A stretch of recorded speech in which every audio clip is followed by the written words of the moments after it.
I caught my parents spending my college fund on my golden child brother's wedding. Picture this. You're sitting in your childhood bedroom, college acceptance letter in hand, ready to share the best news of your life with your parents. But instead of celebration, you get silence. Instead of pride, you get excuses. And instead of your college fund that you've been promised since you were 10 years old, you get absolutely nothing. Because that money? It's already gone, spent, vanished. And here's the twist that'll make your blood boil. It went straight to funding your brother's luxury wedding. I'm Sarah, I'm 19, and this is the story of how I discovered my parents had been lying to my face for months while they drained every single penny of my future to give my brother the wedding of his dreams. Let me take you back to the beginning, because you need to understand the full picture to grasp just how calculated this betrayal really was. I grew up as the oldest of two kids in what I thought was a pretty normal suburban family. My brother Jake is 3 years younger than me, and from the moment he could walk, the difference in how we were treated was obvious. I'm not talking about normal sibling stuff here. I'm talking about a pattern that lasted our entire childhood. When I brought home straight A's, I got a "that's nice, honey," and maybe a pat on the shoulder. When Jake brought home a B-, there was celebration, ice cream, the whole 9 yards. When I made the varsity soccer team as a freshman, a huge deal at my school, my parents showed up to maybe 3 games all season. When Jake made JV baseball his sophomore year, my dad literally took time off work to attend every single game, and my mom organized a team parent group. But I told myself it was fine. I told myself that maybe I was just more independent, more self-sufficient. Maybe they knew I didn't need the constant validation. I poured myself into my studies, into my extracurriculars, into building the kind of resume that would get me into a top university, because I had a goal, a light at the end of the tunnel that made all of it worth it. My college fund. My grandparents on my mom's side had set it up when I was born. They'd put in a significant amount as seed money, and my parents had been contributing to it regularly, or so they told me. Every birthday, every holiday, every time I asked about college, they'd reassure me. "Don't worry, sweetie, your college fund is growing. You just focus on getting into a good school and we'll handle the rest." By the time I was in high school, they'd told me the fund had grown to around $127,000. It was enough for 4 years at a solid state university with room and board, or a significant chunk of a private school education. It represented freedom. It represented all those hours of studying while my friends were out having fun. It represented a future that I'd earned. I worked my tail off junior and senior year. While Jake was out partying and barely maintaining a C average, I was taking AP classes, volunteering at the local hospital, serving as student council vice president, and working a part-time job on weekends. Not because I needed spending money, my parents covered that, but because I wanted my college applications to be absolutely perfect. And it worked.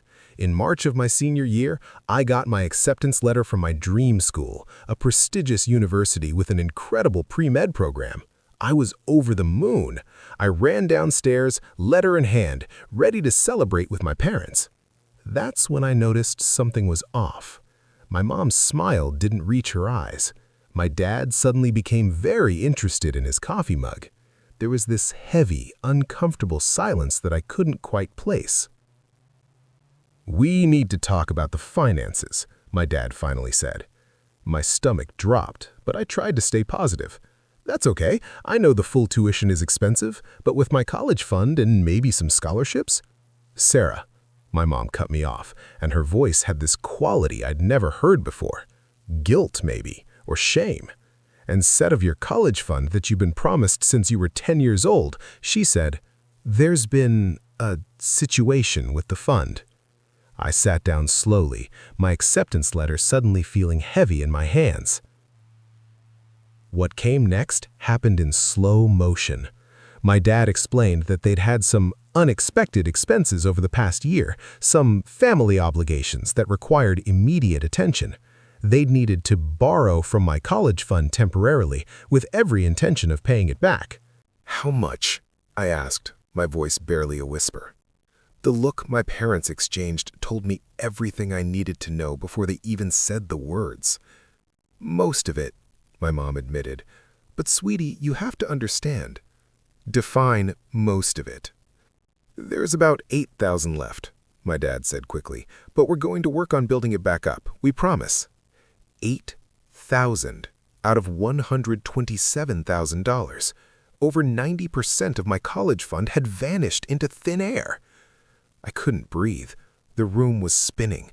16 years of promises, of reassurances, of "don't worry about money, just focus on school," had been a lie. "What expenses?" I managed to choke out. "What could have possibly cost that much?" And that's when my younger brother Jake walked into the kitchen, completely oblivious to the nuclear bomb that had just detonated in our family. He was grinning, holding his phone, showing our parents something on the screen. "Mom, Dad, Melissa and I were thinking for the reception venue we should go with the waterfront option.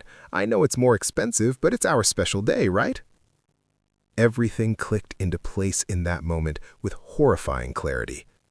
Jake had gotten engaged 6 months earlier to his girlfriend of barely 2 years. He was only 20 years old and still living at home, working part-time at a local gym. His fiancée Melissa was 21, working as a receptionist at a hair salon. Neither of them had any significant savings. Neither of them had graduated college. Jake had dropped out after 1 semester, claiming it wasn't for him. And apparently, my parents had decided that their wedding was more important than my education. "You spent my college fund on Jake's wedding?" I stood up so fast my chair scraped against the floor. The guilty looks on my parents' faces told me everything. "It's not that simple," my mom started, but I was done listening. "How much of my money went to his wedding?" Silence. "How much?" "The wedding is expensive, Sarah," my dad said defensively. "Venues, catering, photography, it all adds up. And Jake is our son too. We wanted to give him a proper start to his marriage." I actually laughed. It was either that or scream. "He's 20 years old. He dropped out of college. He works part-time at a gym. And you spent my college fund, money that my grandparents set aside specifically for my education, on a wedding?" "Your grandparents wanted the money to benefit the family," my mom argued, which was such obvious revisionist history that I wanted to throw something. "And helping your brother start his married life is benefiting the family." "They set it up as a college fund. It was in my name. How is this even legal?" That's when my dad delivered the final blow. The account was technically in our names. As custodians until you turned 21, we had every legal right to use that money as we saw fit. Legal right. Those words echoed in my head. They'd technically stolen from me, legally. Jake, to his credit, looked uncomfortable. "Sarah, I didn't know it was that much of your fund. Mom and Dad said they had savings set aside for the wedding." "Don't," I cut him off. "Just don't." I went upstairs to my room and I didn't come out for the rest of the day. I couldn't look at them. I couldn't process what had just happened. My entire future had been redirected to pay for my brother's party. Over the next few days, I started piecing together just how extensive the damage was.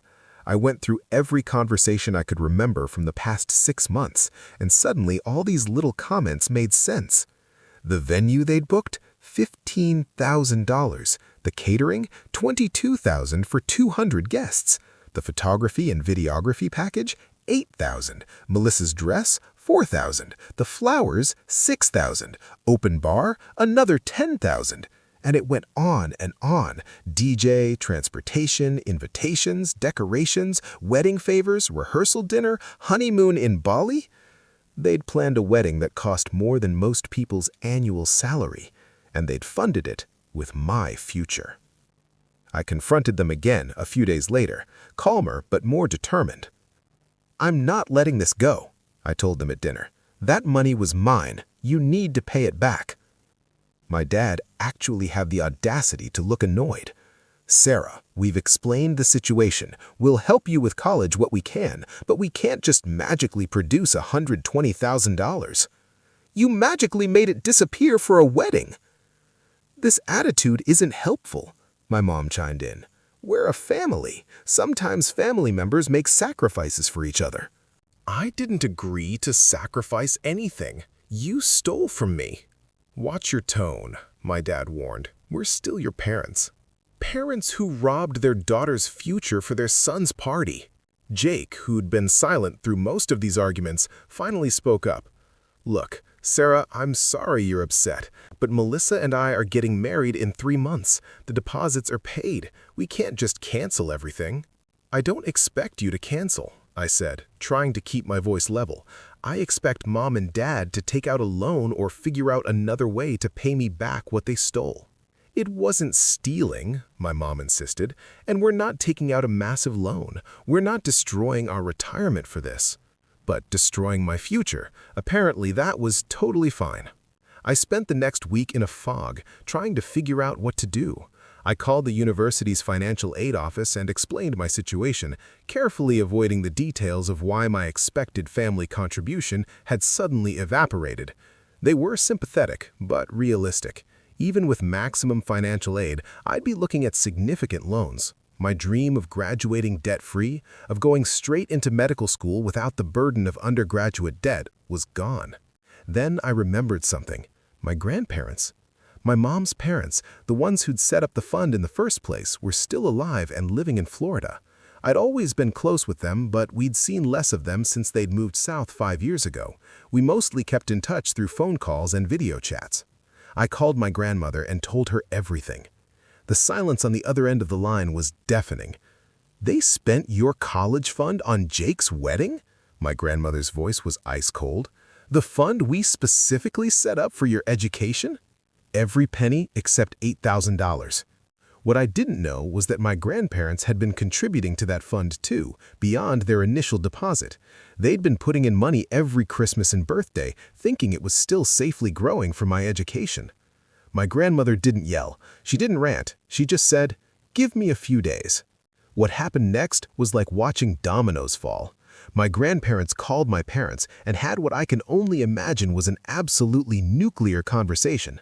I wasn't privy to the details, but I heard my mom crying in her bedroom afterward and my dad slamming doors. Then my grandmother called me back with a proposal.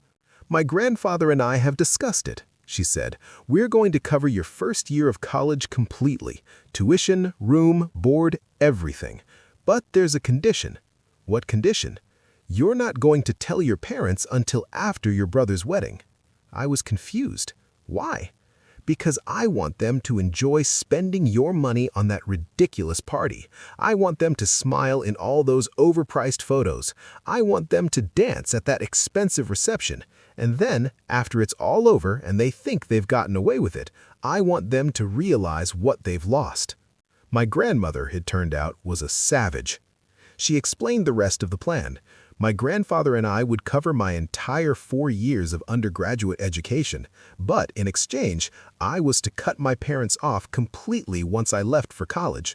No visits home, minimal contact. They wanted my parents to understand the consequences of their choices. "They chose Jake over you," my grandmother said bluntly. "They can have Jake." It felt harsh, but looking at my acceptance letter and thinking about my stolen future, I agreed. The next 3 months were torture. I had to live in that house, watching the wedding preparations continue, watching my parents fuss over every detail of Jake's big day, while barely acknowledging that I'd be leaving for college in the fall. I had to smile in family photos. I had to attend the wedding rehearsal. I didn't tell anyone about my grandparents' plan. Not my friends, not my school counselor, not even Jake, though part of me wanted him to know what his wedding had really cost. The wedding day arrived. It was, objectively, beautiful. The waterfront venue was stunning. The flowers were gorgeous. Melissa looked lovely in her expensive dress. The food was incredible. The open bar was flowing freely. Everyone was having a wonderful time. My parents looked so proud, so happy, greeting guests and showing off their son's perfect day. I sat at my assigned table, smiled when appropriate, and thought about how this party had cost $119,000 of my money. After the reception, after Jake and Melissa left for their honeymoon in Bali, after the guests had gone home and the venue was empty, my parents finally relaxed. That was perfect, my mom sighed happily as we drove home. Worth every penny. Absolutely, my dad agreed. Jake deserved a wedding to remember. I said nothing. The next morning, I started packing for college. My parents seemed surprised by how much I was taking. "You'll be home for Thanksgiving," my mom said, watching me pack my entire bookshelf. "You don't need everything." "Actually," I said calmly, "I need to tell you something." I explained that my grandparents were paying for my college, all 4 years, that I wouldn't need any financial support from them at all. The relief on their faces quickly turned to confusion when I kept talking. "I also wanted to let you know that I won't be coming home for Thanksgiving, or Christmas, or summer break. My grandparents have made it clear that their financial support comes with the expectation that I focus entirely on my education without the distraction of family drama." "What are you talking about?" my dad asked. "I'm talking about the fact that you stole my future for Jake's party, and Grandma and Grandpa are making sure I still get my education, but they're also making sure you understand what you've lost." My mom's face went pale. "Sarah, you can't be serious." "I'm completely serious. You made your choice when you spent my college fund. Now you get to live with it. Enjoy your relationship with Jake. I'm done." I finished packing, loaded my car, and left for college 3 weeks early. The university let me move into my dorm ahead of schedule for a summer program. I blocked my parents' number after the 100th call and text. Jake tried to reach out too, but I wasn't interested in his apologies or explanations. My grandparents kept their word. They've covered everything, and I'm thriving at my university. I'm top of the class in the pre-med program. I've made incredible friends, and I'm finally building a life that's mine. My parents? I heard through extended family that they're devastated, that they didn't understand I was so serious about cutting contact, that they thought I'd get over it after a few months. They don't seem to grasp that they didn't just spend money, they spent trust, they spent our relationship, they spent any future where I'd want them in my life. And the real kicker? I found out from a cousin that Jake and Melissa are already having marital problems. Turns out getting married at 20 to someone you barely know, funded by stolen money, isn't a recipe for success. Who could have predicted that? So here I am, 19 years old, building my future on my own terms with the help of grandparents who actually value my education. And my parents are stuck with the consequences of their choices and a bunch of expensive wedding photos. Was I too harsh? Maybe. Do I regret it? Not for a single second. They made their choice, I made mine, and unlike them, I can live with the consequences.